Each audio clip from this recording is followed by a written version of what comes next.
Meet the Mets, meet the Mets. Step right up and greet the Mets. Bring your kiddies, bring your wife. Guaranteed to have the time of your life, because the Mets are really socking the ball, knocking those home runs over the wall. East side, west side, everybody's coming down to meet the METS Mets of New York town. Oh, the butcher and the baker and the people on the streets, where do they go? To meet the Mets! Oh, they're hollering and cheering and they're jumping.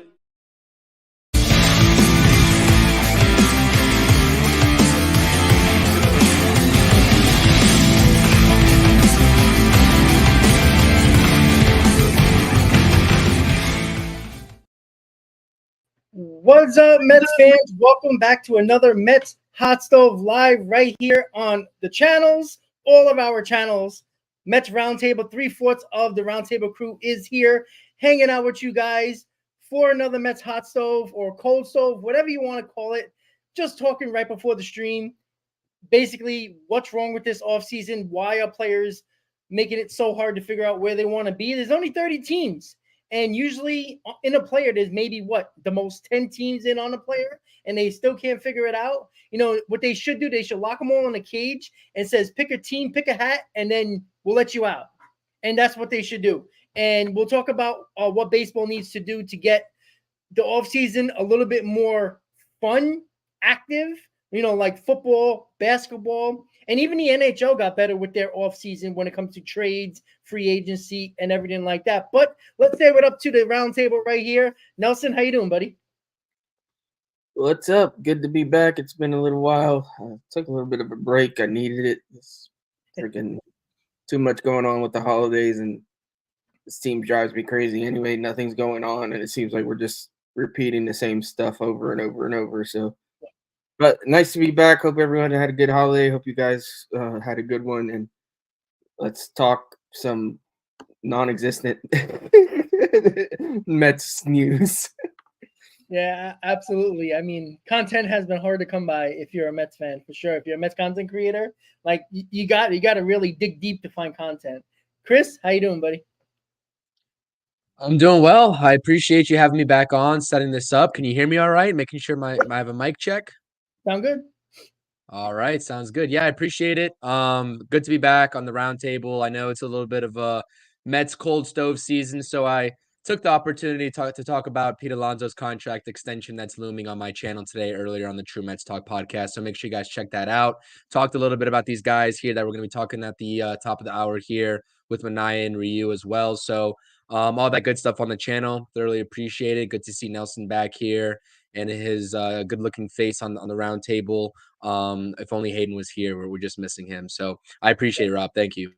Absolutely. So again, we will all be together once again. Again, the holidays and just been crazy, and everybody has crazy schedules trying to work on their channels as well. So it's hard to get everybody together at the required time that we try to do this at, and try to be as consistent as possible so people can find the streams as well. So again, I know Till Mets Do Us Part is about to finish their stream. We were trying to avoid bumping heads with the stream, but again, we don't want to make the stream too late because, well, we got stuff to do, right?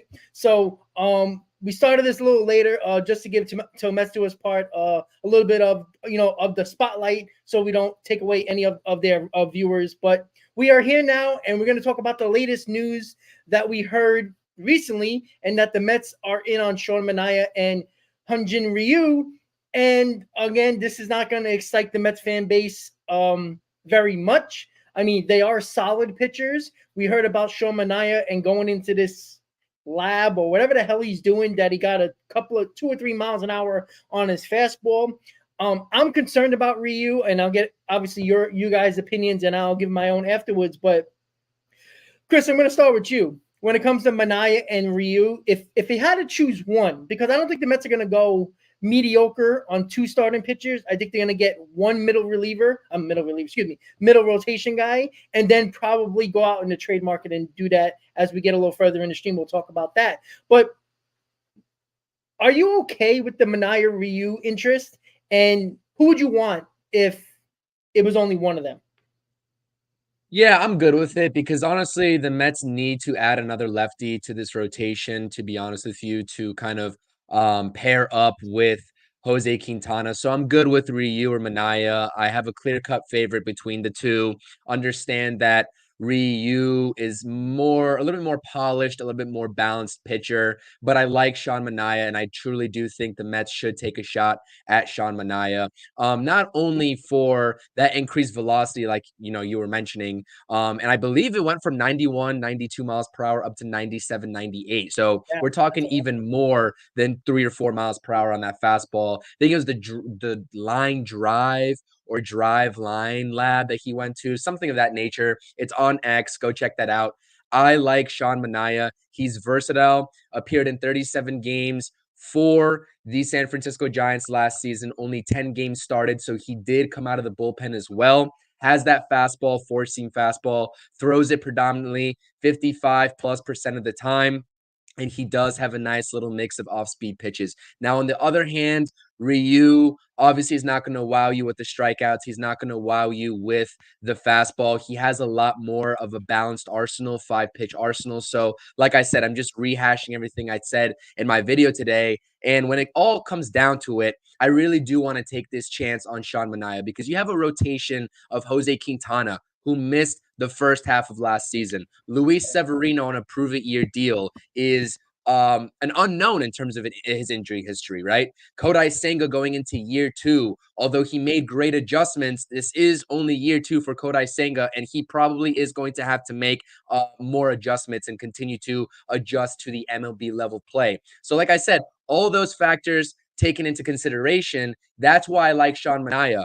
Bulk workload over the last 3 seasons has given each of those respective teams 100 to 115 innings plus in each of the last 3 seasons, and you cannot say the same thing for Hyunjin Ryu at all. 27 innings pitched in 2022 and 52 innings pitched in 2023. It's worrisome. I understand that he had a decent second half of the season coming back from Tommy John last season in 2023, but it is concerning. I'll say that. So everyone, in chat, everyone under my video has basically made the case for Hyunjin Ryu, and I understand that. I like the type of pitcher that he is. Like I said, he's not going to wow you like Sean Manaya is with the overpowering fastball, but he's a balanced pitcher, heavy ground ball usage, and definitely when you have guys like McNeil and Dorr out there, that's going to play to your strength, right? So that play for 2024. But like I said, I think this Mets rotation is needing that power type guy. Kodai Senga can get it up there, but honestly, consistently, Sean Manaya can be that from the left-handed side of the mound. So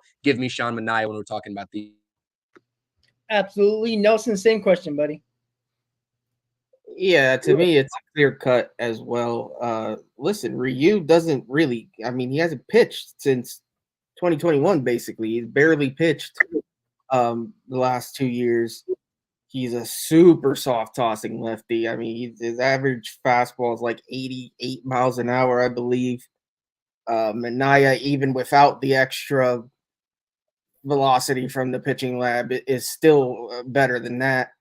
Manaya is obviously 5 or 6 years younger at least. Just give me the guy that's actually pitched the last few seasons. I'll take him over a guy that hasn't pitched or a guy that's old. And I just don't have faith that he's going to bounce back and be good. Like he did show some good seasons, but it's been years. And Manaya was in his own right, had some good seasons in Oakland as well. So he hasn't looked exactly great his last couple of years in I believe it was San Diego and San Francisco, his last 2 stops. But I like his stuff. I like what I hear about him going to wherever pitching lab or whatever the hell he was at. Just give me the guy that at least has shown me he can pitch the last couple of seasons. I'm not with trying to sign guys that I don't have any confidence that I can rely on, especially when this rotation is not good right now. It's really not. We need we need some reliability in that rotation.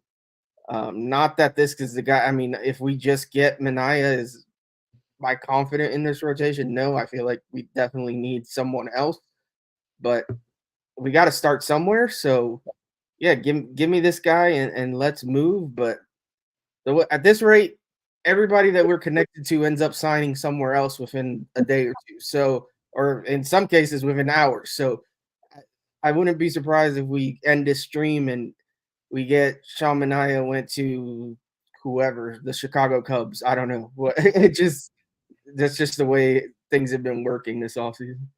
Yeah, and yeah. So you're saying, Nelson, is that we heard nothing on Montgomery, Snell, or Imanaga, so that means the Mets are going to get one of those guys, and the other guys that we've been hearing about are going to go somewhere else. So I mean, hey, let's play that game. I like that game. Yeah, I mean, just today. I mean, I guess we're going to talk about it.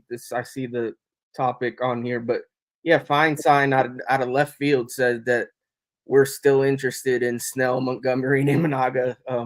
That came out of nowhere after we've heard for weeks that we were kind of going to be out on those guys. So who the hell knows? Nobody knows anything. I've stopped basically listening to any of these writers. When the news happens and something actually goes down, then I'll comment on it. But these rumors are all way off base this offseason. Yeah, I agree. I think these reporters have agendas. If they have a good relationship with a owner or a GM or a team, they'll find ways to throw the interest towards that player or players, and it becomes their opinion and their agenda instead of their reporting.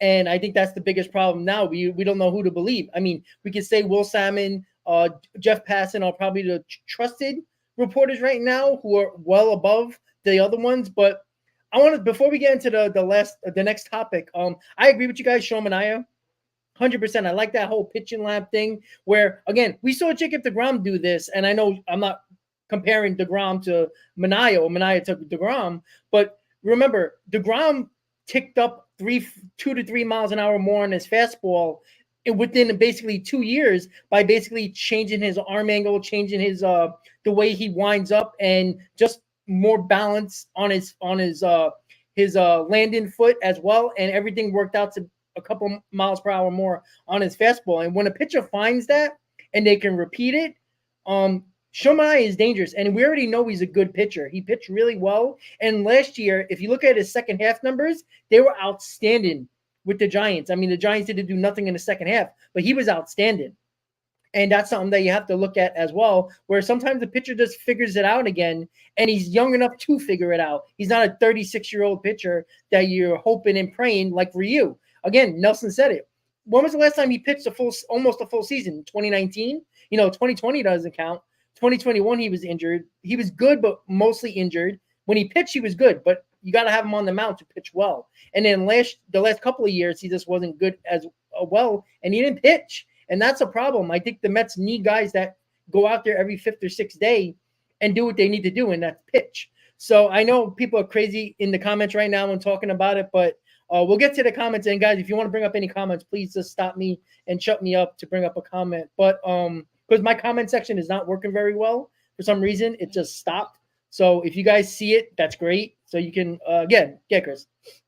One thing I wanted to say about Sean Manaea is just to your point and to back it up, like the 4.44 ERA in 2023 is what it is. But like you said, in the latter half of the 2023 season, he had one of the better FIPS overall in the National League. Like it was night and day difference. And I know a lot of people don't value FIP in comparison to ERA. It's an adjusted ERA based off of exit velocity, expectancy, and success rate. I understand that. But there is something to be said for that. Like he did look like a night and day type pitcher for the Giants in that latter half of the 2023 season. So absolutely great point there. And like I said, I don't think that it's absolutely necessary for the Mets to add a fireball type pitcher that can reach 97 or 98.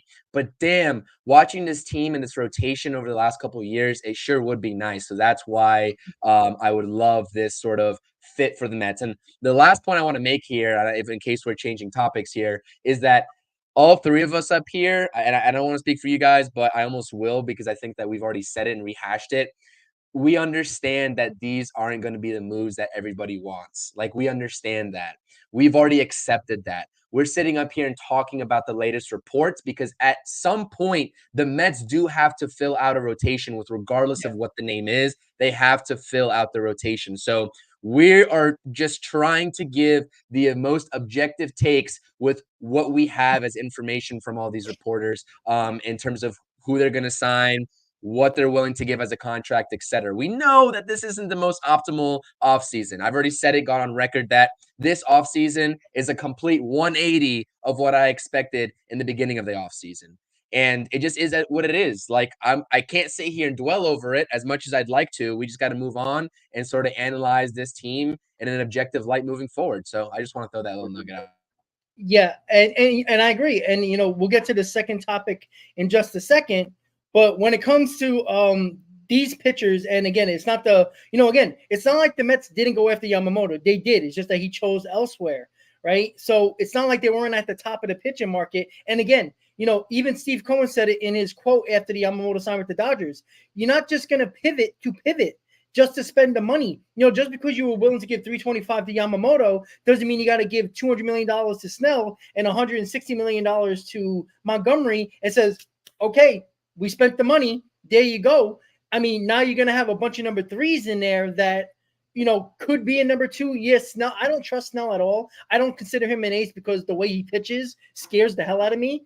But again, people would be more happy because they're names that are top of the list. Doesn't mean that they're going to be better pitchers, because Snell, if you really look at his career, his 2 Cy Young seasons was his best of his careers. Every other year is mediocre to subpar every other year. And one of those years was his free agent year, which was last year. So there's a lot to look in when it comes to that. And that's where I think, and I've been saying this for months now, and I know nobody likes Andy Martino. And when the only time I listen to Andy Martino is when he says something positive about the Mets' interest or what they might do in like a trade or looking for trades for whatever player, he has no way to flip it into a negative comment or opinion.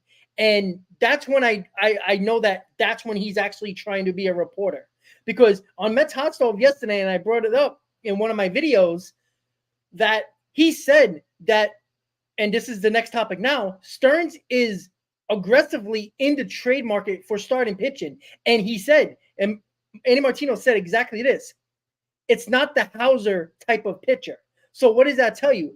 It's probably the Biebers, the Burns, the Ceases, the Castillos, those type of pitchers that I think he's going after, because why else give up prospects for guys who are not at the top of the starting pitching market and for trades? But Nelson, we're going to start with you here. I don't like Andy Martino. I don't think anybody else trusts Andy Martino, but when he says something positive, he can't spin it to a negative like he usually does. So that tells me that he heard something and he can't flip it into a negative, pro Yankee comment or opinion, or just negative Met comment. So Nelson, let me ask you, when it comes to the trade market, if Stearns is really aggressive in the trade market, and it doesn't matter with rental, because I think plans changed after Yamamoto went to the Dodgers, and I think they're probably more willing to give up a couple of prospects for a top line starter that is a top line starter, like the guys I mentioned. Where do you think the Mets are in the trade market pitching wise? Because it seems like it is top of the line starters they're going after. Yeah, I've thought that if we got a top of the line starter, it was going to be after the Yamamoto stuff happened. It was going to be in the trade market. I don't have a problem with pivoting away from Snell and Montgomery. I personally think they're going to cost too much in years and money, and they're not aces. They're very good pitchers. They're not aces. To me, they're not worth the kind of contracts they're going to get. I keep seeing so many comments about Cohen and Stearns and this and that. Listen, Steve Cohen hired David Stearns to take over and really take the reins of this team. Like, I don't think he ever really had that much faith in Billy Epler or anybody else that was in charge since he's been here. Stearns has been the guy he wanted. And he's going to let Stearns do his thing. Like, Stearns has a plan. He told us that. He told us there was a plan A with Yamamoto that fell through. I think if we had signed Yamamoto, things look very different this offseason, but we didn't. So now we have to pivot to plan B. And I think plan B is spend money wisely. And if you can get a top tier pitcher in the trade market, you do it. And I'm glad that he's being aggressive. If that's true, obviously these freaking reports, you never know, but I really do believe he's proved in Milwaukee. The guy makes good trades. He's got an eye for talent. The Hauser trade and the Hauser and Tyrone Taylor trade is very underrated. Like that was an excellent trade. So I know it's taking more time than people want. I know it's not the way everybody big game hunting. Everybody wanted the big names.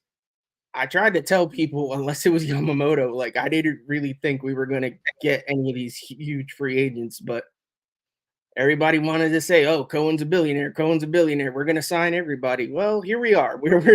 That's not the case. So I don't know who the guy is. I really don't. I wish I knew. Is it Burns? Is it?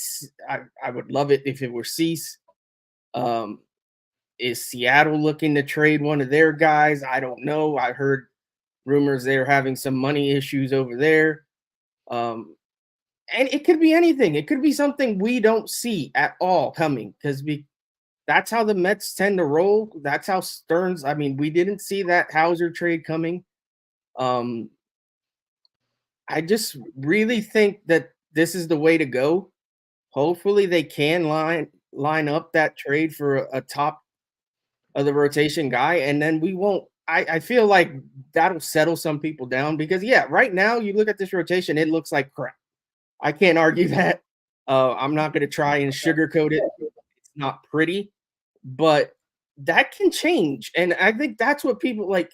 The offseason isn't over. As much as it feels like nothing's happening, we still got time. Things are happening behind the scenes. Nobody likes to be patient, but that's what has to happen. We have to just have some faith here because really we have no other choice other than bitch and moan and complain, which, I mean, that's well within your right if that's what you want to do. But to me, it's just wait and see, take a wait and see approach. I really do feel this team is going to be in position. I'm not even just going to say competitive. I'm going to say they're going to be in position to make a playoff spot. I really do feel that. Like deep down, like they're not, I don't think they're going to win 90, 100 games, but can they win mid to upper 80s and sneak in a wild card? I think at the end of the day, when this roster is fully built, I think that's the level of team we're going to be looking at. Yeah, and I tend to agree with you. And again, like you said, the Hauser move was very underrated. Not enough people are giving Stearns credit. I mean, he basically got a rotation arm that's a pro's pro that will give you a start every fifth day, which the Mets lacked last year a lot of. And Tyrone Taylor, who can play every outfield position, gives you speed, has a little bit of pop in his bat. And that was also what the Mets were lacking last year as well. Once they had injuries, they were in trouble. And I think that's the thing that we don't really talk about enough. And you're right about the playoff situation. The Mets had one bad month, really bad month, and that was June. And that was with a rotation that never was healthy to go through the rotation once throughout the whole season. That's a big deal. I mean, we didn't start our rotation off right on opening day. And we still won 75 games. When everybody's like, "Oh, we're gonna be a 75 win ball club." Well, then why weren't they a 55 win ball club last year? Because after June, when June happened, they could have crumbled. And if you look at the rest of the months that they played, they were around 500 or a little bit better or a little bit worse. They weren't that far from being an average 500 team. They went again. They had a 500 June. They would have been right in the mix where the Cubs and the Diamondbacks were for the third wildcard spot, the 83 to 85 win team, just by having a 500 June. And that's all you need. You need to be a 500 team if you're not one of the top level teams. And I did this in the streams about a week ago. I said it. Look at all the teams that are not the Braves, Dodgers, and let's put the Milwaukee Brewers in the Central. Every one of those other teams are within 7 to 10 games that are in a fighting for wild card spots. The Mets are in that mix. They're not that far behind. And people are like, oh, the Marlins are going to be better. Possibly. But the Marlins do what the Marlins do. Remember, they're losing Soler. They don't have Alcantara for the whole season. That is huge. And I'll speak about the DH a little later. But yeah, Chris, let me get your opinion about the trade market. And I've said this for a while. I think it's going to happen. I think if plan A was Yamamoto, plan B was definitely the trade market, because I don't think they like Montgomery Snell enough to give him that much money. Even if the starting pitcher is a rental, you're still getting a top line starter who's looking for a big contract, which is most of the time very good news, because they're trying to pitch at their best to get a big contract. And if the Mets are a team that are hovering around, not really that good, they can trade them at the deadline to get more assets. People don't talk about that either. They just see player good, great. Player bad, oh shit, we suck. They don't look at the fact that they can move these guys at the deadline. That's why moving assets isn't the worst thing in the world, because if he is great for you, well, you're probably going to have a better season. And if he's not, and the team's not doing well, and he's doing well, you get to trade him as an asset. So, Chris, what do you think about the starting pitcher market, that apparently Stearns is being aggressive in the starting pitcher market?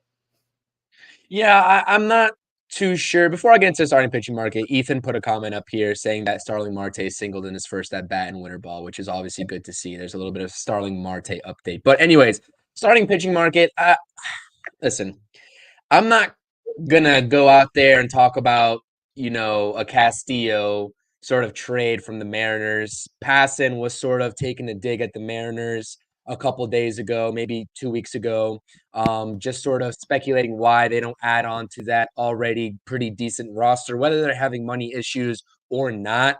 I don't think the Mets are going to pull a deal for a Castillo type pitcher. Shane Bieber is another name that we've talked about. I don't think it's going to happen. He's on the decline. He's going to have an arbitration year here in 2024 before he hits free agency in 2025. He's off the books. A name like Lauer, who had a lousy season, and only, I think, 10 games started for the Brewers last season, and had a great 2021 and 2022 with a little bit more of a sample size, is, I guess, a little bit more of an option. But we've been talking about Dylan Cease here for quite some time, so I'm still all eyes on Dylan Cease. Carlos in the chat here is talking about Corbin Burns. I know that's your guy as well, Rob. I just don't know if they're going to go after those ace-type guys this offseason. That obviously Luis Castillo has a whole deal attached to him, but a Corbin Burns who's going to hit the open market. Now, I know things change, plans change. You've given your reason as to why that might happen. I definitely agree with you. Like, if there's an opportunity to swindle some sort of low-level deal, because let's face it, if the Brewers themselves want pitching back, then it's not going to happen, because the Mets, for the same reason probably they didn't pursue Juan Soto with the lack of pitching, they're not going to pursue a Corbin Burns if Milwaukee wants those young, youthful pitchers back. But that's in any case. We're not going to talk about the type return that they want. I think it's feasible. I don't think it's going to be those top-level guys that we've been talking about, but it's certainly feasible to sort of be active on the trade market. And like Nelson said, this offseason isn't done.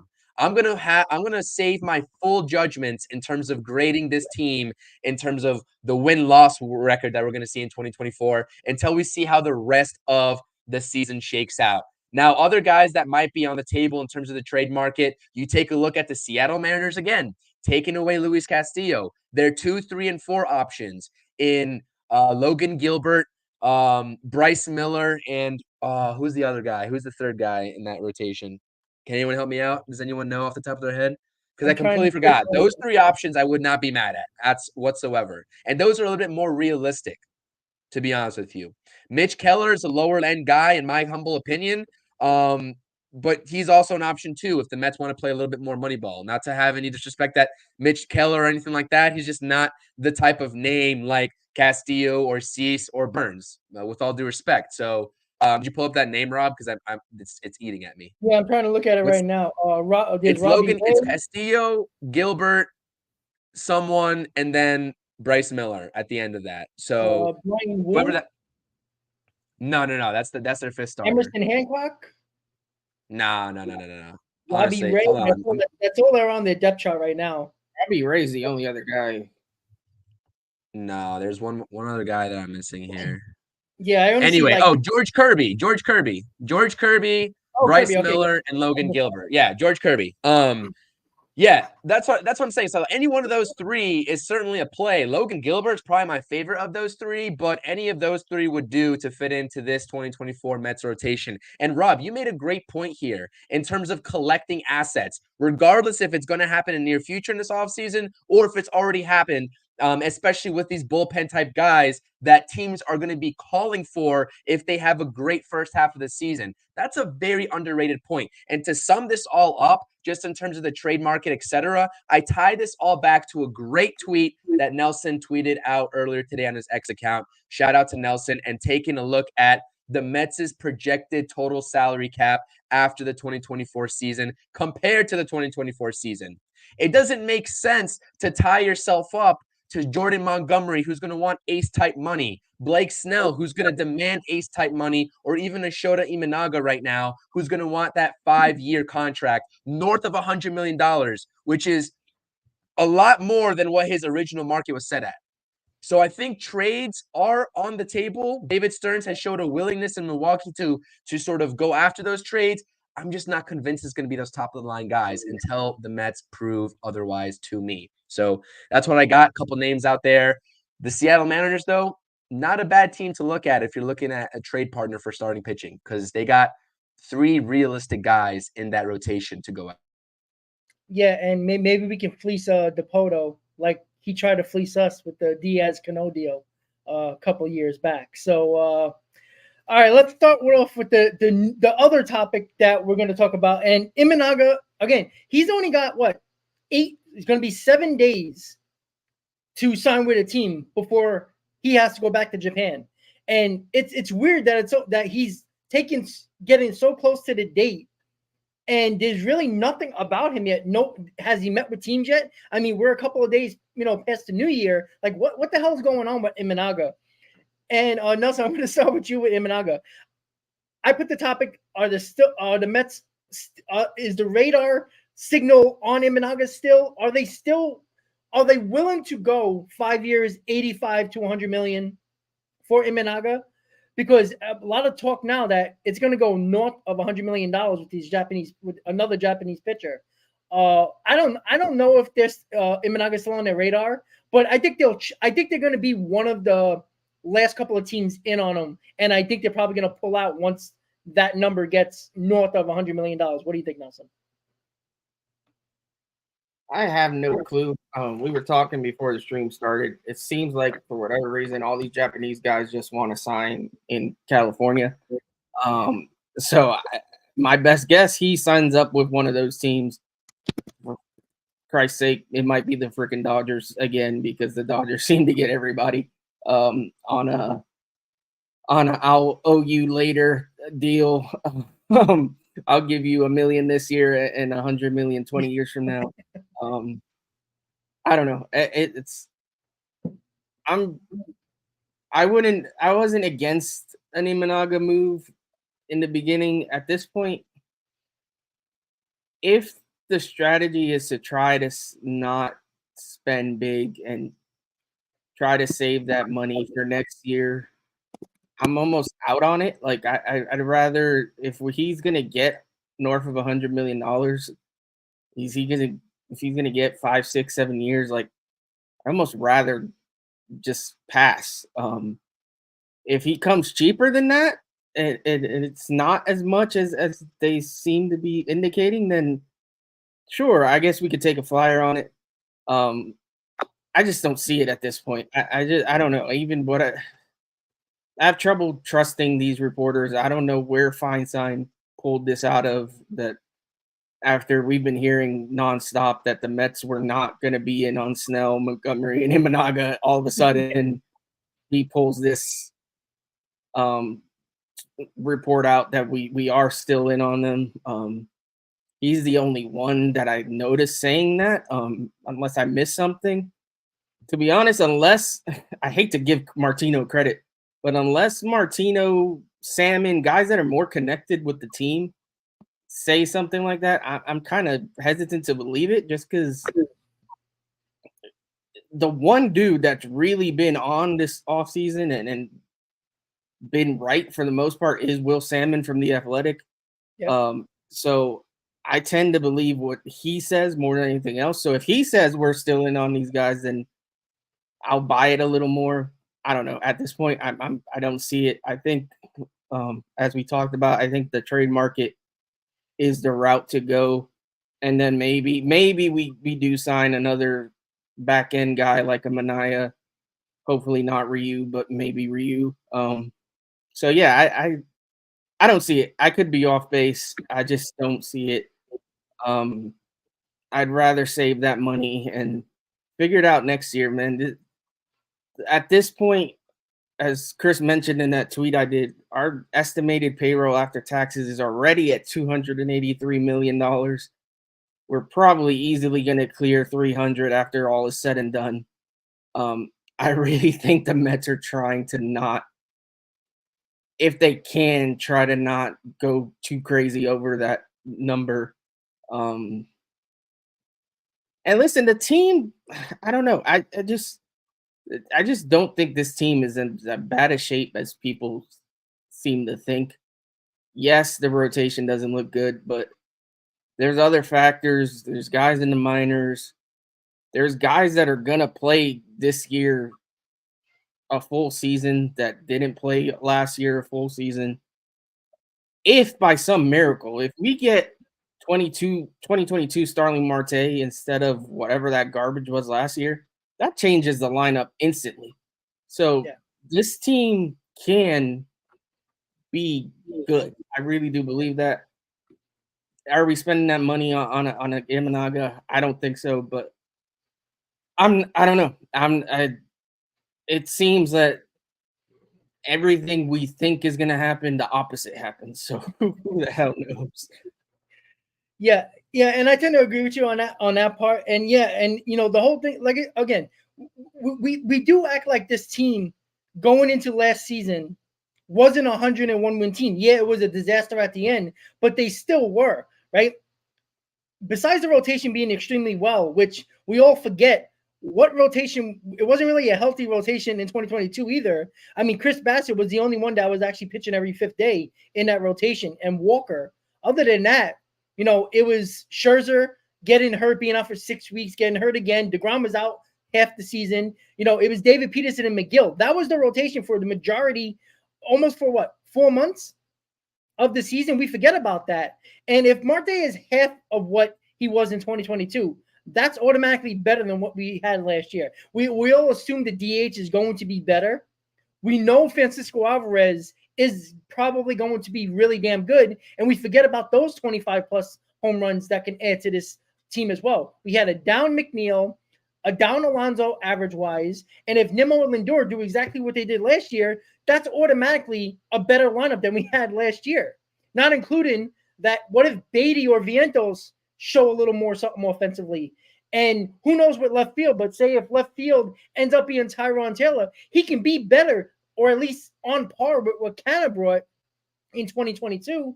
That's very similar than what we saw in 2022. So, look, it's a lot of ifs. We all know that. But, Chris, Imanaga, Mets on the radar, I want to bring up your comment in the chat about starting pitching. We're going to go through the same problem next year, even though the class for starting pitching is a lot better.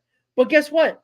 There's going to be a lot of teams after that starting pitching as well. And that's not including signing Pete Alonso. That's not including going after hard for Soto. So that's about $500 to $600 million just on those guys. And you have to put a whole new rotation together next year if you're going to get these 1-2-year deals for these pitchers. And if you do get a rental in a trade, your whole rotation is Kodai Senga and Hauser next year. Actually, no, Hauser's a free agent. Hauser's gone too. So it's Senga, and that's it.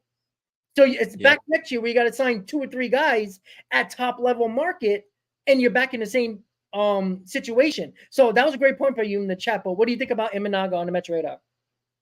Well, that's what I'm saying. Like, that's why I would still, if I'm the Mets, be in on Imanaga just so you can fill in that spot. Even if he's going to get $20 to $21 million, that's something that you have to eat, in my humble opinion, unless you're going to go all out in the trade market. And even then, you're going to have to make a trade for a starter of whatever caliber this year. And if the Phillies go out and re-sign Zach Wheeler, which I think they will, right? He's 35 years old anyways, regardless. Max Fried, do we realistically think he's leaving the Braves with how they work their voodoo magic in terms of extensions for their players? Do we really think that Garrett Cole, I mean, he might opt out of that $36 million option with the Yankees, but is he going to come to the Mets? Absolutely not, in my humble opinion. So what are the realistic options on the trade or on the free agent market in 2025? You have Corbin Burns. You will have Shane Bieber that you can take a stab at, maybe on a bargain deal, even though he's on the decline. And then maybe an older Kyle Hendricks that'll be 35 years old. That's, I guess, been pretty solid for the Cubs as of recent, even still given his age. So, like I said, in the comment section, I said it, the Mets are still going to have this problem unless they foresee themselves adding – unless they foresee Luis Severino having a killer year and them having the first rights to re-sign him, that'll alleviate some pressure off them. But if he stinks it up, right, that's going to be a problem. Quintana's going to leave. You're not going to re-sign him. Nobody wants Quintana in this team next year with the way that this offseason should go in 2025. They're going to have the same problem. So that's why, like, Snell and Montgomery, I understand not going for that 6-7 years. But Imanaga, if you can steal him even for a little bit above market price at $20, $21 million for the 5 years that he wants, is there any downside to that, to be honest with you? I mean, No. I can't see it, to be honest with you. I cannot see it. So I'm just sort of trying to speculate. I'm not looking at only 2024. I'm looking forward at problems that the Mets are going to have taken into account the free agent market next season. So, like I said, unless there's any names that fit the Mets' bill more than the names I just mentioned in the 2025 starting pitching market, then by all means, please correct me. But this is going to be an issue. The same issue that we have this year is going to be an issue next year. So that's what I got. And Imanaga, like everyone said, Jeff Passan reported north of $100 million. If the Mets really were willing to go ahead and sign Imanaga, it would have been done already. I truly feel like that would be the case. They'd overpay him at this point, and they'd blow him away with an offer. I understand he hasn't sort of met with any teams yet, this, and that, but he would be a Met at least within the week. I firmly believe that. But like Nelson said, Will Salmon went on Anthony Rivera's podcast, Subway to Shea, and basically told everybody. He told me, at least in my comment that I made to him about a potential Imanaga signing, saying, don't expect that to happen. The Mets are not in any sort of position to give anybody, whether it's a starting pitcher or it's a position player, anything north of 3 years. And Imanaga is not taking anything less than 3 or anything, less than 3. Yeah. Hell, he might not even take less than 4. So, and that's pretty much why I don't think he's coming here, because if that's truly the case, then it's just not happening. I think we've talked about it. And nobody wants to rely on these kids, but I think next year part of what they're looking for is to hit on one of these kids in the minor leagues. You have Christian Scott, you have Mike Vassell. Tidwell will be close. Like Scott and Vassell for sure in 2025 should be ready. I gotta believe that they are hoping. I don't know if they're banking on it, but they are hoping that at least one of those guys is a mainstay in that rotation. Now, you still have other holes to fill, but I think if that's the case, if you can get at least one of those guys to hit, then obviously that puts them in a way better spot. That's a cost-controlled pitcher that you don't have to spend a ton of money on. So I think part of this season, and I've said it in my videos, is evaluating these kids. They have to know going forward what the plan is, because they're not going to hold on to every single one of them. It's not realistic. So they have to evaluate, and they have to figure out who they want to keep, who they trust to be on the roster, and who they just want to move on from. Yeah. So I think part of that, and part of maybe not filling every single hole, is they want to try to evaluate some of these kids. So I know it's not the popular move. I know it's not what everybody wants, but it has to be done. This is David Stearns' first year with this team. He has to see for himself what he has. He didn't make these moves for these guys. So he needs to know firsthand what he has and what he's got to work with. So that's just something to keep in mind. Yeah, Chris, Sorry, Rob. I just wanted to go real quickly because I completely forgot a point that I wanted to make on the last topic. Freddie Peralta from the Brewers, a name that I mentioned before on this podcast. Keep an eye on him as well. Had a controllable years. Milwaukee Brewer has a Stearns connection. Could be a name to sort of look out for. And Carlos said it here as well. I believe he said somewhere in the comment section. I just wanted to bring it to light. Another reason to look at Brandon Woodruff. Comment that I put in there. If Brandon Woodruff has any sort of medical opinions out there from doctors that he could be good to go. And I know it's hard to speculate with the shoulder injury that he sustained, but being a top 10 pitcher that he is, if you can sign and stash him for 2025 to sort of alleviate some pressure off you in the situation that I just mentioned, 3-4 minutes ago, it makes all the sense in the world. But that's a huge if, Carlos. Great idea. It's a huge if that, I think it's a shoulder capsule injury. What the Till Mets Do Us Part boys have been saying that forgot who suffered it in their careers too. But yeah, it's a really hard injury to come back from. But upside is there. It's there. Yeah, and it goes back to the same thing about what Nelson said about they're hoping a Scott, a Tidwell, a Vaso, Hamill, whichever guy, Stewart, whichever one of those guys.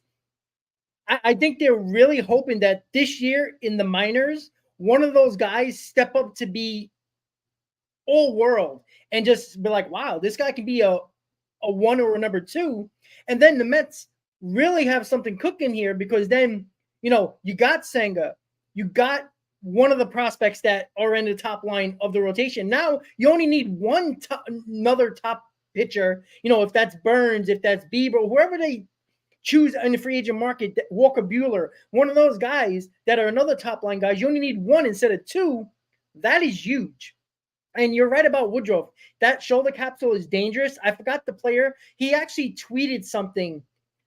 I should have retweeted. I'm an idiot for not doing it. But it was a pitcher that was a pretty good pitcher in his during his time. He had the shoulder capsule injury. He tweeted that he was never the same, and he was 33 at the time when it happened. Now, Woodruff is a couple of years younger, so you hope that makes it better, but the velocity wasn't there anymore. He had his breaking stuff, his off-speed punch stuff, but his fastball, which Woodruff is around, 96, 97, dropped off between 3 and 4 miles an hour, and it was never back again. So that's what you worry, because if he can't pitch without that high-velocity fastball, he's just another average pitcher. So, but I would still go after bringing Woodruff for 2 years just in case he comes back to form.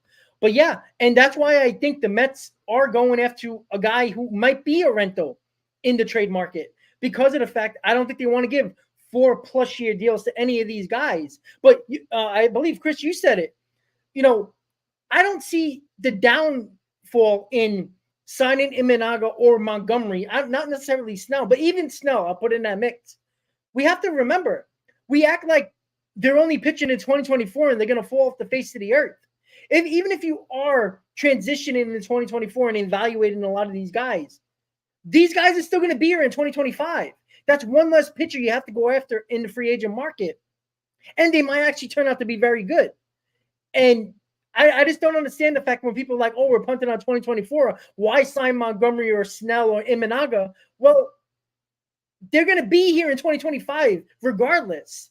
So that's why that argument makes no sense that I see people making on Twitter. And that goes for other guys like a Dylan Cease or a Luis Castillo who have contracts for at least another year or two, or at least in Castillo's case, 4 or 5 years. I understand the Burns and the Bieber and those type of guys, but if you really are transitioning in 2024, those guys are going to be here that you're going to sign for multi-year deals. So that already makes no sense, and I agree with you, Chris. It's weird to me that people talk about like these guys are going to just fall off the face of the earth, and then the contracts are just going to get ripped up and go bye-bye. Like, it makes no sense to me.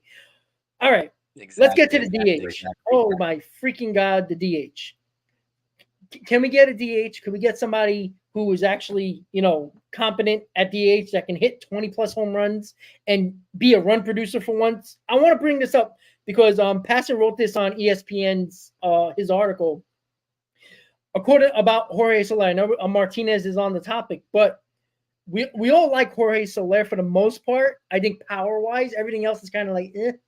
But he said that Soler's having a hard time getting a 3-year deal. Remember, he got a 3-year deal for the Marlins, but it was a 1-year opt-out. It's hard for him to find a 3-year deal right now. And I'm a little shocked by that because I thought he can easily get a 3-year deal. But I think he opted out on the premises that he was going to get another 3-year deal guaranteed. And the reason why I think he opted out was because it's only $13 million contract per year. I think he's looking up north of like $15, $16 million, maybe even closer to 18, around that mark. If you can get him on 2 years, throw Martinez out the window, throw Turner out the window. Jorge Soler with his 36 home runs, that's run production. I'm not a big home run guy. I like more of a guy that's a 20-plus home run guy that can, do other things to produce runs other than just home runs. I know he's mostly a home run guy and mostly a big strikeout guy with a low average. But if you can get Jorge Soler in a 2-year deal, the hell with Turner, Chris, and the hell with Martinez. Because Soler is the guy to get if you can get him on 2 years.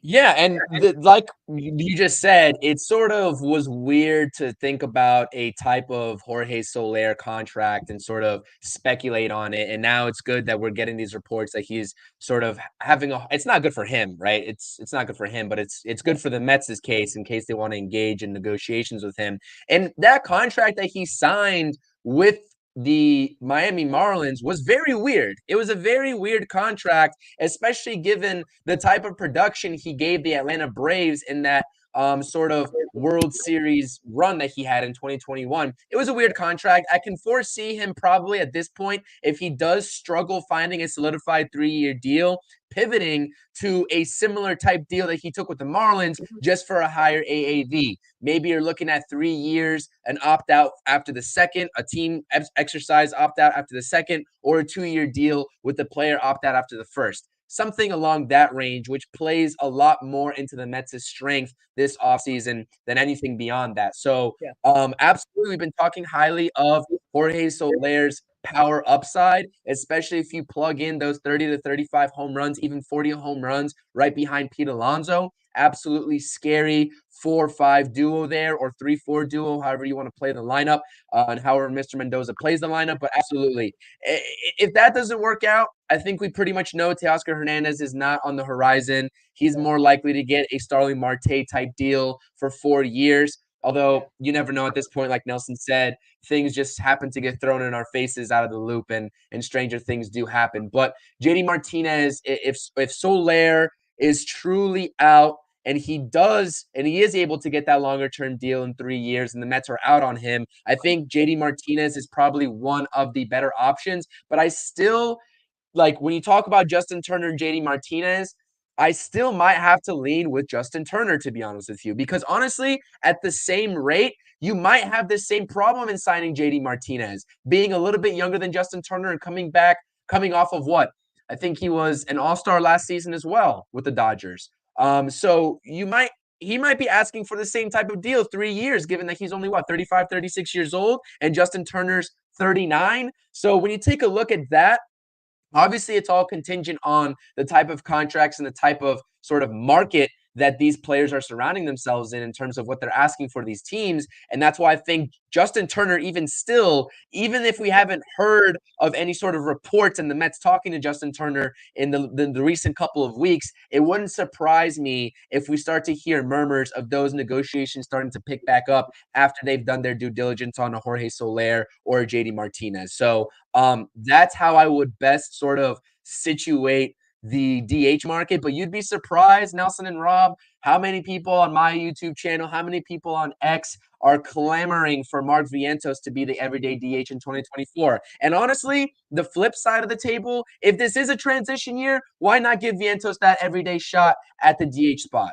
I mean, why not at this point? So there is two sides of the fence, and I do understand both sides of that fence. But if we're talking about purely putting the best put together team and potentially making one of those, couple wild card spots down the stretch in 2024, you have to go with a solidified veteran. You can't leave that up to Mark Vientos. Yeah, I agree. And Nelson, that passing article is kind of interesting to me. And, it's coming off of the Turner situation with the Mets, where you heard a ton of noise with him a couple of weeks ago prior to the holidays. And then it just went dead silent on Turner. And then it kind of pivoted a little bit to Martinez news, but not as much as we thought. And I wonder if the Soler news, teams are starting to really realize that Jorge Soler is nobody wants to give him a 3-year deal. And I think if you can get him on a 2-year deal, hey, you know what? Maybe even sweeten the deal a little bit with a 30-year option. If he has 2 good years, pop in that 30-year option, that player option, which players seem to like, because, I mean, that's how they got Scherzer with that 30-year option. I think players really like that other option, because if they don't have a good second year, they can just take that option and make that money elsewhere and not lose out on some salary. But Nelson, what do you think about that? What do you think is the best fit if you had a choice? And would you go after Soler if it is 2 years? Yeah, so I did a video podcast today on my channel, basically comparing where our offense sits now to where it was last year. And I said it in this video. I've said it since the offseason began. Our two positions that we really need to figure out on the offensive side have been DH and left field. I would like to get both. I don't know if that's going to be actually happen. Maybe we'll just get one or the other. But to me, DH is probably the most important one. We saw how bad Vogelback was last year. The year prior, he was solid, but the right side of that platoon was a black hole with Ruff. And before Ruff, we didn't have anybody. It was just junk. So DH is definitely a spot where we can upgrade. And I honestly, I like any of these guys. I don't live in a planet where I believe Martinez and Turner are going to replicate their numbers last year necessarily, but I think they are good enough where they can be pretty darn good and they can still help this offense. Anything is going to be an upgrade over our DH situation last year. If you can get Soler on a 2-year deal, I'm all over it. I don't know if that's necessarily going to happen, but yeah, if his market's not playing to what he thought it was going to be and that we can get him for that, then yeah, definitely sign me up. Yeah.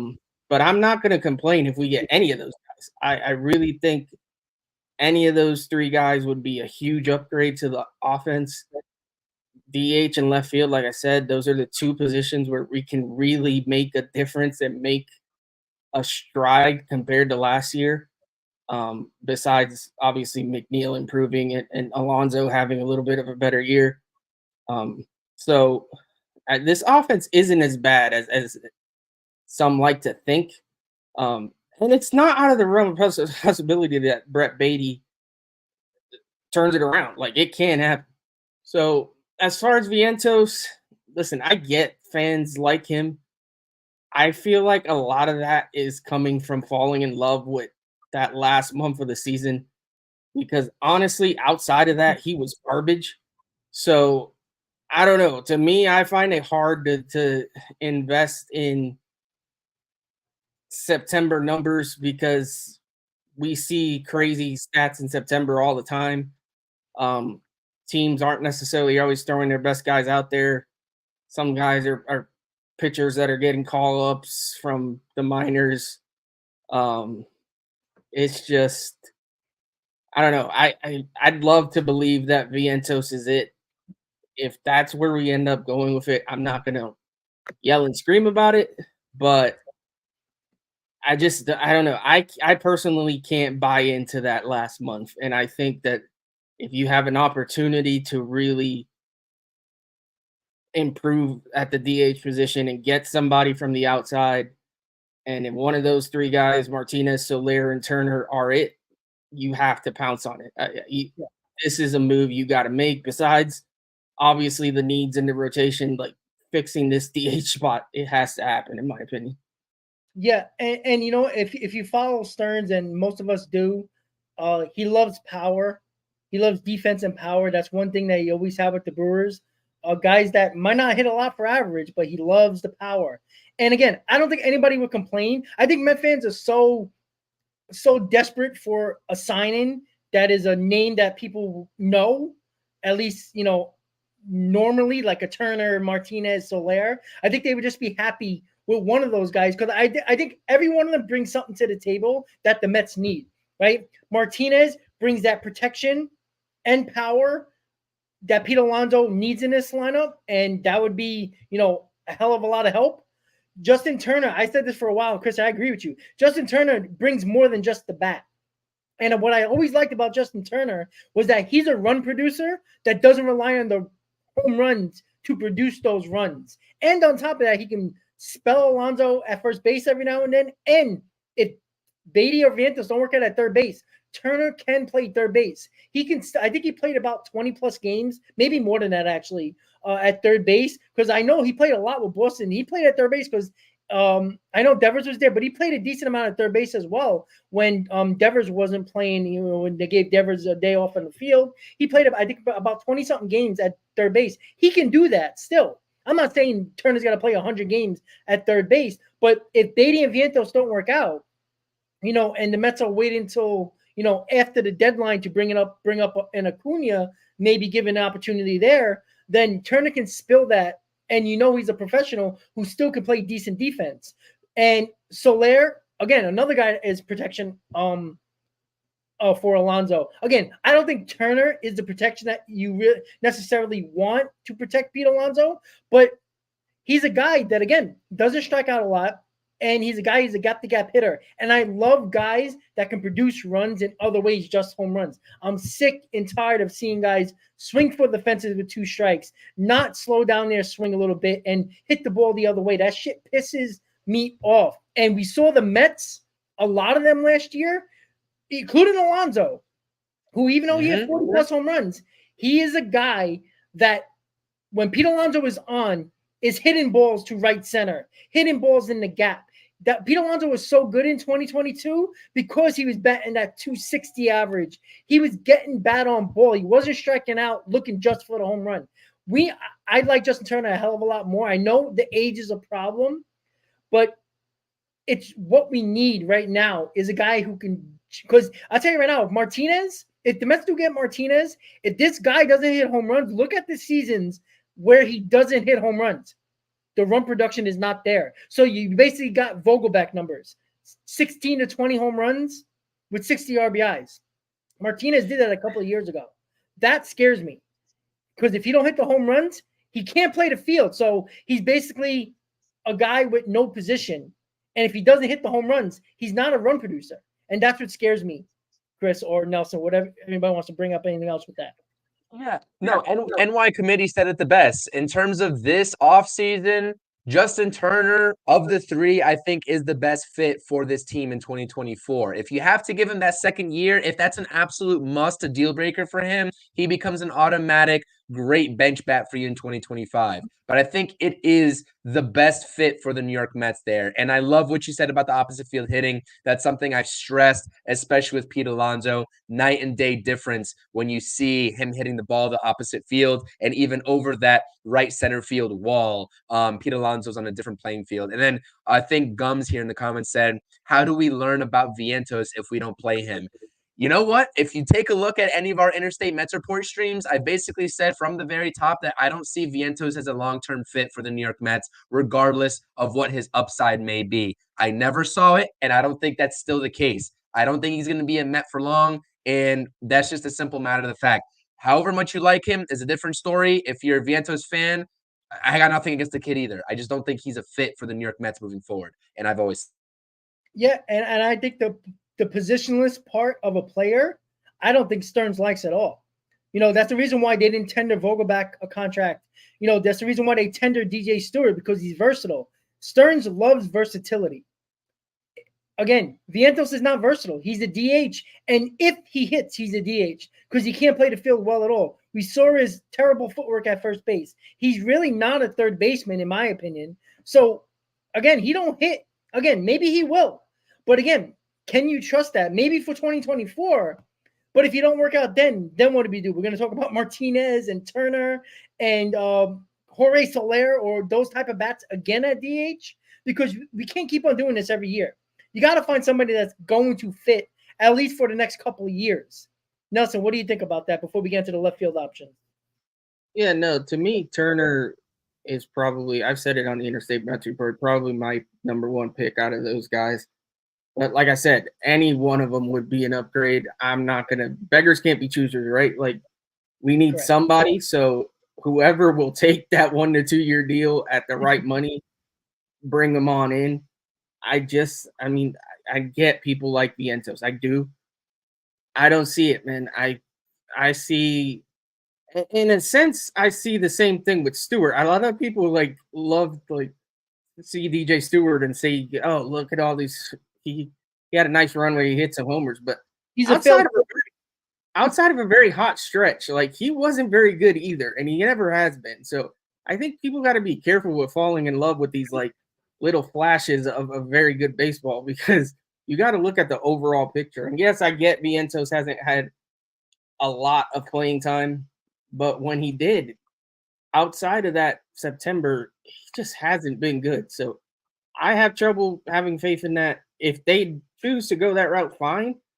I would rather see a signing of one of those three guys, preferably Turner, but yeah. Just because of that, he does. I do think Stearns values versatility, like you said. He's the one guy out of that bunch that I think plays the field better than all of them. And having a guy that just doesn't play the field and only can DH, that's tough. It's tough to carry that on the roster. Yeah. And you know what? And look, fans, and I know this is going to piss up a lot of Met fans, but baseball fans in general, they love the unknown because it could be better than what you currently have, right? That's the whole reason why people bitched and moaned about Beatty getting playing time because Escobar wasn't doing the job, right? If Beatty's doing the job, you wouldn't hear no nonsense about Vientos at all. Even at the DH spot, if Vogelback was competent, you wouldn't hear about Vientos. The same thing that goes for any other prospect in general, right?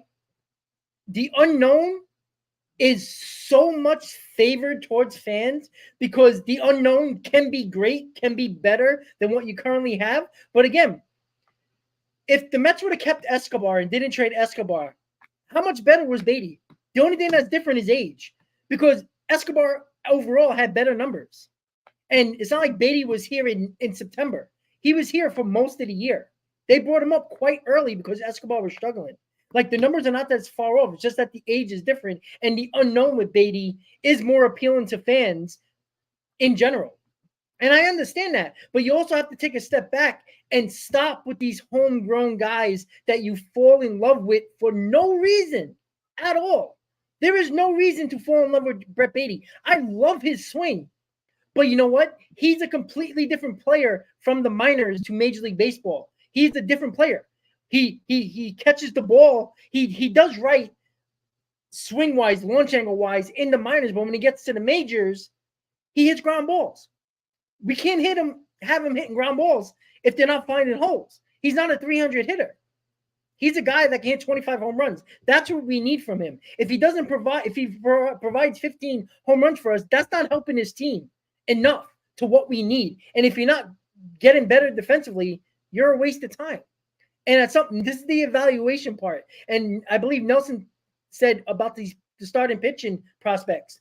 All of them are not going to work out. You hope that one pans out, maybe two, and one to be at the elite level, because the rest of them are going to be in the trade when you need to. Because you're going to have to use at least one of these top prospect starting pitchers in a trade if they're willing to trade for a starting pitcher, at least this offseason or at the deadline. That's where the evaluation factor comes up. And I think that's where we are. So let's finish up on the left field options. We talked about Soler, Chris. he could be a left field option if the Mets get him. Maybe they do go with Vientos at DH. If you get Soler at left field, he's terrible outfielder, but I guess you can deal with it if he hits 36 home runs for the most part. Where are the Mets going with left field? Is Gilbert going to get an opportunity in spring training, which I'm okay with? You traded for him. Let's see what he can do. I'm okay with it. If he wins the job in spring training, I'm all on board. But it's not going to be Bellinger. I think we all agree on that. Where are they going in left field, Chris?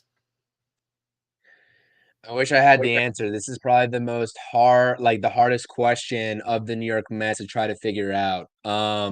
I think more so than the DH, more so than any sort of starting pitching talk, left field and what they're going to do for left field is the absolute hardest question to answer. And quite frankly, I have no idea. Someone mentioned a Tommy Pham reunion up at the top of the comments. Honestly, if he didn't burn that bridge, I would have loved to see Tommy Pham back on a 1-year deal. That would have been perfect. But that bridge has long been burnt and he is not coming back. So what realistically do you do? Even if you sign Jorge Soler, I know he's an outfielder, but he's not going to be playing every day in left field for you, especially if you value defense at all. Jorge Soler is not touching your outfield. So what do you do? Drew Gilbert, as much as I'd love to see him up in spring training, kill it, and make the opening day roster, I really don't think that's going to happen. That's my favorite prospect in the farm system. And with the way the Mets do business in terms of their minor league talent, I just cannot see that happening. You saw it last year with Brett Beatty, right? We all thought that Brett Beatty had the best chance at cracking that opening day roster. They sent his ass back down to the minor leagues. And honestly, I'm not sure if that's what hindered him, but he wasn't the same after that when he came back up. So yeah, absolutely. This is a really good question. DJ Stewart, you have DJ Stewart there. You have Tyrone Taylor there. A platoon of those two guys is simply not going to cut it. I think we all know that and understand that. But what realistic option do we have other than sort of platooning those two type guys? I mean, or if it's Drew Gilbert, what other options internally do you have? And that is not, there's nothing outside of that. So, like I said, Freddie Peralta, name to watch out. If you can get up Freddie Peralta and a Christian Yelich and eat his contract, that might be a play, although it's unrealistic because Christian Yelich, hit 19 home runs last season, 278 batting average, had a decent season. He's getting paid upwards of $23-24 million a year up until 2028, 2029. I don't see the Mets taking on that large of an investment for that long of a haul in Christian Yelich, right? If Christian Yelich was embodying anything close to what he was producing 2019 and before that, then maybe, but I just don't see that happening. So this is the grandest question of them all, and this has me personally stumped. I actually have no idea how to answer this, and this is one of the few times that I'm going to say that because Cody Bellinger's not an option. Jorge Soler's not going to fix that problem for you. I think we all know Teoscar Hernandez is not coming here. So what really do the Mets do? I know Young-Hoo Lee was a guy that the Mets were coveting, and knowing what we know now this offseason, they were never going to offer him 6 years for $113 million and what he got with the San Francisco Giants. So that was never an option. This problem to have in left field for the Mets couldn't have come at a more terrible time than right now, especially with what this market is. So if anyone else has any other good grand ideas for left field, I'm still in the drawing boards in terms of trying to answer that. Yeah, I wish I can see the chat, but I can't. It's not working for me right now. But yeah, Nelson. I mean, and Chris, you brought up Dylan Cease. There's an outfielder for the White Sox that could be very useful, for us. Maybe they do make a big package trade for that type of package with the White Sox with Cease, and we all know that outfielder. We'll see. Nelson, what do you got on the left field option? Because I'm clueless at this point. I think right now I'd rather go with Drew Gilbert than DJ Stewart because I don't trust him. So what do you think, Nelson? Left field? I don't know. Yeah, I don't. I also don't know. To add on to you guys, I don't see Drew Gilbert. The Mets are not that aggressive with their prospects. I don't think he's quite there yet. Maybe we'll see him later in the year, but I don't think we're going to see him at the start of the year. The Mauricio injury hurt because to me, Mauricio gave you an opportunity to at least play him at second. And if you were going to keep McNeil, then you could throw him out there. And that's right. Then you have in theory, have your left fielder. Now that's not an option. Now you have to play McNeil at second. And I don't think we have our left fielder in house. I mean, unless they really want to throw Tyrone Taylor out there as the everyday left fielder, I don't see him as an everyday left fielder. I think he's more of a fourth outfielder that rotates. DJ Stewart's not the guy. Could you see them sign Eddie Rosario? Maybe that's a possibility. He's not great per se, but he could come here on a 1 or 2 year deal. I could see that. I won't completely write off a Teoscar Hernandez. I know that's not likely, but you never know if his market doesn't pan out. Maybe that's something you can pivot to. I wouldn't be mad at that. Obviously, it's not, like I said, not very likely. A name I've seen, Harrison Bader. I saw his name pop up. He's hurt too much. Yeah, I don't love him. He's hurt a lot. But at this point, the options aren't goreat. So you gotta get somebody else. I think. I don't think they can not sign anybody. They have to have one more guy at least to compete, to maybe rotate, to platoon something. They pivot back to Michael A. Taylor. I don't think he signed yet. That was a guy that we were kind of in on before that Hauser Taylor trade. The only other option is a trade, like you said. Maybe there's another trade out there where you get a pitcher and an outfielder, or maybe just an outfielder. Who knows? But who that is, I don't know. I would love it. I mean, I don't see it because it would take a ton. I mean, huge package to get Cease and Robert from the White Sox. But man, if they could do that, that instantly take us into then we can stop talking about, are the Mets going to contend? I think that's, as long as you get health from those guys, then you're really in a good shape. But man, that's a lot to give. It's going to be a lot to give up. I think that's part of the reason we heard a lot of rumors about Dylan Cease to the Braves, and then they seem to have pivoted to that Chris Sale deal, because just Cease alone was going to cost a ton. So to get two guys, I don't know if that's going to happen. We'll see. I truly don't know. Anything they do, I'd be shocked, and I at the same time I could also be like, yeah, I guess I could see that. So who knows what happens? It's definitely a need. To me, you have to at least fill one of these. So you can't not sign a DH and a left fielder. You got to get one or the other, if not both. So I just hope Stearns. I want to see some creativity, man. Give me another creative deal like that Hauser deal. I love that Hauser deal. Yeah. Find me another creative trade and improve this roster, because right now, no, it's not.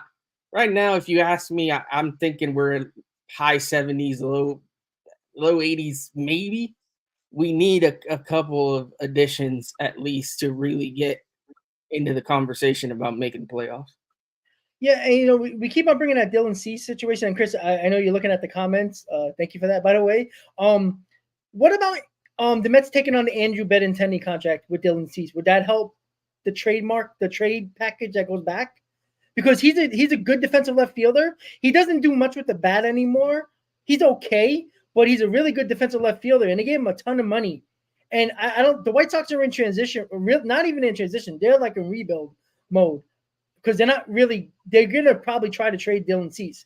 Can you say to the White Sox, hey, we'll take the Benintendi contract instead of four top prospects? Can we give you three? What do you think? You could do that, but my thing at that point is, I'd rather go the Yelich route and talk with the Brewers, to be honest with you, because if you're gonna he signed a 4 to 5 year deal, Benintendi did with the White Sox, I believe it was. That is just too much. What was it? I think he did, yeah. Yeah, it was like a 5-year deal, something like that. I think it's 5 for $75, if I remember correctly, that Benintendi signed with the White Sox. And my point is, if you're going to do that, 5 for $75, right? If you're going to do that, then you might as well just go out there and sign Teoscar Hernandez. You know what I mean? Like, Yeah. you might as well go sign Teoscar Hernandez and then look for another pitcher elsewhere. So that's my take on it. Like I said, I like where the idea of where you're going, but at that point, I'd rather just talk with the Brewers and try to get maybe a Freddie Peralta or preferably a Corbin Burns, right? I think we're both in on him. Yeah. But another name that I know I tossed out on this podcast a couple lives ago, I think it was when just me and you were doing it by ourselves here, was Lane Thomas. Now, listen, man, I know Lane Thomas is going to be a hell of an ask because he's just coming off of a 28 home run season, hitting 268 with the Washington Nationals, had two great back-to-back seasons in Washington. But I mean, how much does Washington value Lane Thomas? That's the actual kicker of the question. Like, where do they see themselves at as a franchise? Are they ready to compete within the next 2 years, or are they not? Because Lane Thomas has 2 years of arbitration left on his contract, and he's going to ask for a payday if he also replicates anything close to what he did last season with the Nationals. So if the Nationals can't see themselves competing, then I can't see them wanting to re-sign Lane Thomas to what he's going to want, and that can play directly into the Mets' hands. I just don't think that's going to happen this offseason since he has 2 more years of arbitration. Maybe that's something that happens next offseason, seeing what happens in 2024 with Lane Thomas. But that's an under-the-radar type name that I think a lot of people don't necessarily have at the forefront of their minds when talking about guys in the outfield. And not only is he an outfielder, he can play every single outfield position for you, not only left field. So above average arm, especially in the corner outfield spot right next to Nimmo. Lane Thomas is a name I'd look at after. I just don't think it's feasible or realistic to sort of state that this offseason and go after that this offseason. For one reason or another, I just wanted to get everybody's sort of minds flowing in the direction of sort of other options that might be on the table outside of your Yelich's, your Benintendis, your Teoscars, all that good stuff. So Lane Thomas is a name that I definitely like, and I definitely would watch out for Lane Thomas this season in 2024. If he starts off as a National, see what type of season he has, because he's a type of guy that you can add immediately in the 2025 offseason via trade. I know it's an in-division trade. It gets a little murky, but he's a type of bat that I would definitely love to add if it's next offseason. And I know that doesn't answer what we're going to do in this offseason, but like I said, I just genuinely do not know at this point. Yeah, I think the Burns Yelich thing is a lot more plausible because of the fact that I think it's an easier get than the Cease, the Cease trade with an outfielder, or Angie Benintendi with a pitcher as well, with Cease as well. I just think that only because of the fact that I think the Mets can take a bad contract, and it could help the package overall. So, final thoughts for any of you guys. Anyone can just chime in here just to finish it up. Nelson, we'll start with you. Just finish it up. If you want to throw a bullpen into this, even though we didn't talk about bullpen much at all, give me your final thoughts, and we'll talk next time, guys. Yeah, I mean, bullpen, who knows? At this point, I feel like we definitely need another back end guy. I've said all off season I thought that was going to come in a trade. We shall see. Obviously, we've signed a lot of projects for the bullpen, which I don't have a problem with, but I think you do need one guy that can be solid and consistent back there. So we'll see where that goes. Listen, I mean, we've talked about it. There's still holes to fill. Obviously, we need a starting pitcher, left fielder, DH, and bullpen arm. But I don't know if we fill all of those holes. Hopefully we do. But I mean, at this point, I just want something to happen. It's getting old, just regurgitating the same crap because there's really nothing to talk about because we haven't done anything substantial. Like, it's all been like very minor league deals. I know there's a plan there. I know they're gonna get there. It's hard. It's hard. I'm pretty patient, and it's even hard for me to be patient at this point. It's like, give me something. I need something to talk about here. It's just, I don't know. It's just, it's very hard to go through the off season and just the same crap nothing's going on, no real news. I mean, at this point, I think you said it earlier, I'd take a deal for anybody. Like, just sign somewhere. Somebody sign somewhere, right? Even if it's not with the Mets, just give us something to talk about. So anyways, it's a good show. It's amazing how crappy this offseason has been so far, but hopefully it gets better, and hopefully we'll be back with more to talk about. Appreciate everyone watching. Please, if you haven't, if you could go to subscribe to my channel, I'd really appreciate it. And obviously subscribe to the other guys as well. And we'll see you guys next time. Absolutely. And yeah, and can anybody sign like not West Coast time, please? Like, I would like to be up while these guys sign or trades happen. Like, holy shit, like everything's West Coast time. Like, nobody cares about the West Coast. We don't care, right? You know, anything north, east, middle of the country, fine. But nobody cares. You sign at, 8 p.m., West Coast time, and it's like 11:30, 12 o'clock at night any other time. But yeah, Chris, final thoughts. And if you want to throw in bullpen there for a quick second, go right ahead, man, and talk about your channel. Yeah, man. I mean, honestly, I can get to the bullpen a different night. Honestly, this was already very challenging and a good show because it forced me and it challenged me to sort of look at this team in a different objective and a different light. And honestly, I think all Mets fans should be doing the same.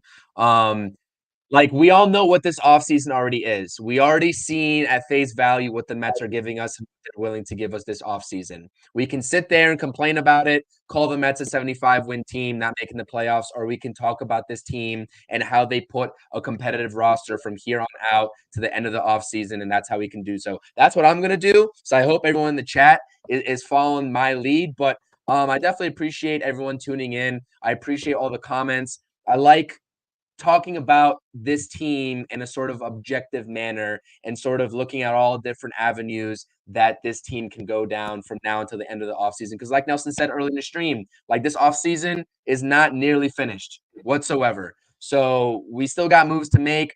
Am I confident they're going to make all the moves, like Nelson said, and plug every single hole? I'm not confident in that, and I'm not banking on that. And I'm perfectly accepting if they don't do that, right? In hopes that they have a bigger plan in 2025 and beyond. And I know that takes patience. I understand it, but that's just what we have to deal with right now as Mets fans. And it's unfortunate, but it's what it's come to. So like I said, I appreciate everyone tuning in, hitting the chat, subscribing to everyone's channels. I know me personally, I'm on my way to 400 subscribers on the channel. If you haven't subscribed already, make sure you go ahead and subscribe to the channel. I would thoroughly appreciate it. Dropped a couple of videos today on my channel, 2 videos talking about Minaya and Ryu and why I prefer Minaya over Ryu. That was my later episode. In the earlier episode, it was a little bit of a more fun topic, talking about the Pete Alonso contract extension. And I appreciate you all and giving your insight and comments and input in the comment section, because like I said, when it comes to Pete Alonso, this fan base, there's no one size fits all. This fan base loves to debate on Pete Alonso and what the Mets should do with him. So it was a fun little topic and a nice little getaway from all the, I guess, fake reports and news that we've been seeing about the Mets so far, because they're linked to everybody and anybody, and there's no concrete information surrounding this team as of yet. But when there is, us 3 will keep you in the loop, and we'll come and talk about it on the channel, whether it's on the Mets Hot Stove Live, the True Mets Talk podcast, or the Interstate Mets Report. I thoroughly appreciate everybody, each and everybody in the chat, supporting the channel and supporting the stream. Let's go Mets, and until next time. Absolutely. That is CP, New York Sports Network. Subscribe. And as Amish Country Mets fans, subscribe. Appreciate you guys always. I know we did a much longer hot stove than we normally do, but there was a lot of information that we wanted to roll out there and opinions that we had. And Chris and Nelson, thank you for looking at the chat, because it goes in and out on me, and I see like just a few randomly. So with that said, guys, thank you, Nelson. Thank you, Chris. And don't forget to subscribe to Hayden's channel as well. He couldn't be with us, but he will be shortly. Soon we all get the crew back together again. So once again, another Mets Hot Stove in the books. As always, Met fans, let's go Mets. Have a great night. Chris, Nelson, thank you very much. See you next time, guys. Have a great night. Thanks, Rob. Let's go Mets.